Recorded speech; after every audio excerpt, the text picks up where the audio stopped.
Hi friends, அண்ணா சீரியலில் இன்றைக்கான episode ப்ரோமோவில் என்ன நடக்க போகுதுன்னா, சண்முகம் பாக்கியத்துக்கிட்ட இங்கே பாரு அத்தை, இப்போ இந்த ஆள் இங்கேருந்து கிளம்பி போகலைன்னா நானே மலையிலேருந்து உருட்டி தள்ளிடுவேன்னு சொல்ல, நீ கோவப்படாத சண்முகம், நாங்கள் பார்த்துக்குறோன்னு சொல்லிட்டு பரணி முத்துப்பாண்டிக்கிட்ட நீ போய் பேசுன்னு சொல்கிறாங்க. நான் அந்த ஆளுக்கிட்ட போய் பேசவா? நான் சொன்னால் அவர் எதுவுமே கேட்க மாட்டாருன்னு முத்துப்பாண்டி சொல்கிறாங்க. வேற வழி இல்லை பாண்டி, நீ தான் போய் பேசி ஆகணும்னு பரணி அனுப்பி வைக்க முத்துப்பாண்டியும் போகிறாரு.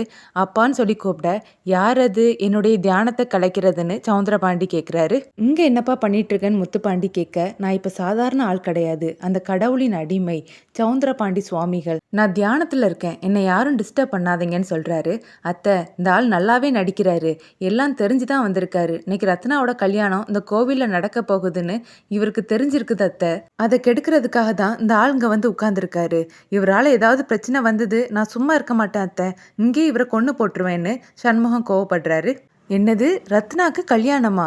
எங்கே வச்சு, எப்போ நடக்குது? எதுவுமே எனக்கு தெரியாது.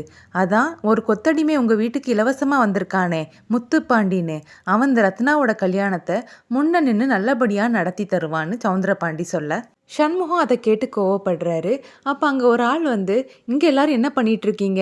இங்கே ஒரு கதம்ப வண்டு இருக்குது, அது கடிச்சிதுன்னா பயங்கர விஷம், யாரும் உயிர் பிழைக்க முடியாது, எல்லாரும் போங்கன்னு சொல்ல, எல்லாரும் வாங்கலை, நம்ம கிளம்புவோம், அந்த ஆள் அந்த கதம்ப வண்டு கடிச்சு சாகட்டும்னு சொல்லிட்டு சண்முகம் எல்லாரையும் கூட்டிட்டு போக, எல்லாம் முத்துப்பாண்டி நீயும் வான்னு பாக்கியம் சொல்றாங்க. அப்பா, கதம்ப வண்டு இருக்குதான், பார்த்து இருந்துக்கோன்னு சொல்லிட்டு முத்துப்பாண்டி போறாரு. எல்லாரும் கிளம்பி போனதுக்கு அப்புறமா சனியன் சவுந்தரபாண்டி கிட்ட வந்து, ஐயா, அந்த ஆள் சொன்னது உண்மைதான், இங்க கதம்ப வண்டு இருக்குது, வாங்கய்யா நம்ம போயிடலான்னு சொல்லி கூப்பிட்றாரு.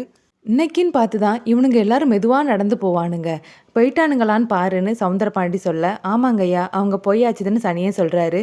சரியில்ல வாழை போவோம் சொல்லிட்டு சவுந்தரபாண்டி கீழே இறங்குறாரு. ரத்னா பொங்கல் வைக்கிறாங்க. பாக்கியம் அந்த சாமி சொன்னதை நினச்சி சோகமாக நிற்கிறாங்க. சண்முகம் பாக்கியத்துக்கிட்ட, அத்தை, நான் கீழே போய் அந்த சாமி கிட்ட அடுத்தது என்ன சடங்கு செய்யணும்னு கேட்டுட்டு வரேன்ட்டு போறாரு. சவுந்தரபாண்டி மருதப்பன் கிட்ட, அதோ நடுவில் நிற்கிறாளே அவ தான் ரத்னா, கல்யாண பொண்ணு, நீ அவளை தான் கடத்தி அவ கழுத்துல தாலி கட்டணும்னு சொல்ல, பக்கத்தில் நிற்கிறாளே அவ யாரியான்னு மருதப்பன் கேட்குறாரு. அவ பேரு நசிக்கி, சி எசக்கி, அவளும் அந்த வெறும் பையனோட தங்கச்சி தான், அவனுக்கு 4 தங்கச்சி. இந்த சைடு நிற்கிறாளே அவள் பேர் வீரா, கடைக்குட்டி கனி அடுத்தது நிற்கிறா பாருன்னு சொல்லி எல்லாரையுமே காட்டி கொடுக்குறாரு. அப்போ பொண்ணுக்கு தான் இன்னைக்கு கல்யாணமான்னு மருதப்பன் கேட்க, என்னல நீ, நான் எனக்கு கணக்கு டீச்சரா, ஒவ்வொன்றா 1 2 3 4ன்னு எல்லாத்தையும் சொல்லி தரதுக்கு? அந்த பொண்ணை தான் நீ கடத்தணும், அவள் கழுத்தில் தான் தாலி கட்டணும், நீ வந்த வேலையை பாருன்னு சவுந்தரபாண்டி சொல்கிறாரு.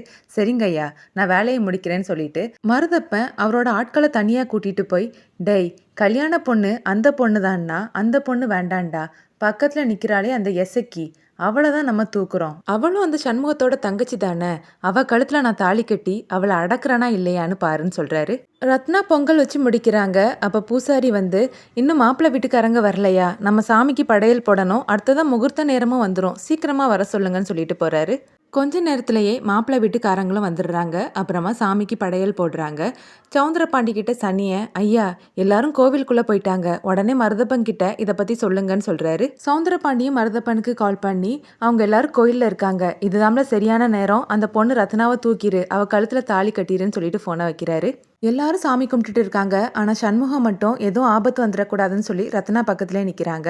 அதை கவனிச்ச ரவுடியாளு, அண்ணன் அங்கே பார்த்தீங்களா, பொண்ணு பக்கத்துலேயே அந்த சண்முகம் எப்படி நிற்கிறான் பாருங்கன்னு சொல்ல, அந்த பொண்ணு நமக்கு இப்போ முக்கியம் இல்லை, நான் நிற்கிறாளே இந்த எசக்கி, இவ தான் நம்மளோட டார்கெட், இவளை தான் நம்ம தூக்குறோம், இவ கழுத்தில் தான் நான் தாலி கட்ட போகிறேன்னு மருதப்பன் சொல்கிறாரு. பூசாரி மாலை பூவு தாலி எல்லாத்தையுமே வச்சு பூஜை பண்ணுறாரு. அப்புறமா பொண்ணு வீட்டுக்காரங்க மாப்பிள்ளைக்கு ட்ரெஸ் கொடுக்குறாங்க, மாப்பிள்ளை வீட்டுக்காரங்க பொண்ணுக்கு ட்ரெஸ் கொடுக்குறாங்க.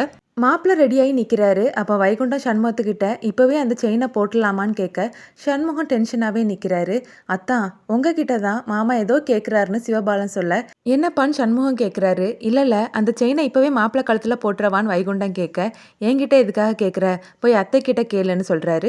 சண்முகம் டென்ஷனாக இருக்கதை பார்த்த முத்துப்பாண்டி சண்முகத்துக்கிட்ட வந்து பேசுகிறாரு. என்னாச்சு மச்சான், உன் மூத்த தங்கச்சியோடைய கல்யாணம், காலையில் ரொம்ப துள்ளலாக இருந்த, நானும் கவனிக்கிறேன், நீ கோவிலுக்கு வந்ததுக்கப்புறம் ரொம்ப டல்லாகவே இருக்கியே, என்ன பிரச்சனைன்னு கேட்க, தனியாக வாழ உங்ககிட்ட சொல்கிறேன்னு முத்துப்பாண்டியை தனியாக கூட்டிகிட்டு போக இந்த எபிசோட் முடியுது.